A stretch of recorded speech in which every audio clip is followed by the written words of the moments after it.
Okay, I'm making the actuator faceplate for levitation as a fly, and I'm aligning this in a flat segment loop in return loop at the ends and return, so that the winding electrical energy going out at the lift up is actually this way. So while it's moving short and fast, it's going to move this way in a linear motion. Then what I'm going to do is also make a winding coil for this side right there, this side, to make a winding right here, and to line the edges and make it right here. And this is going to be a pancake pole effect directly this way. And the same, half of the faceplate, and line it here, half of the faceplate. And that's going to be a Hall effect here. These two is going to be a winding of an eddy current. And the eddy current is going to synchronize the linear motion of upward. I do have copper. This is the top part, which is actually not a part of this yet until this part, wax paper, is done for the bottom part of the faceplate. So the bottom part of the copper sheet will belong to the bottom of this wax paper.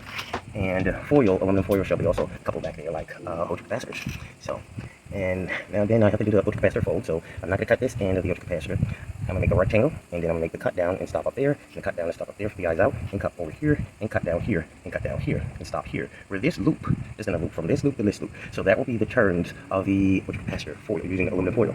But over here, it's going to be cut along the side. So in a rectangle form, these two parts are not to be cut, but the fold is to be as rectangle, and to turn around the edge, these two ends. So one end and two ends.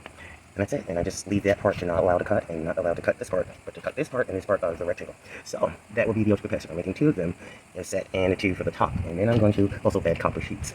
So that's going to be my grounder also. I'm going to use aluminum and copper sheets. I'm going to try that out for this time, this segment of this type of actuator linear motor drone.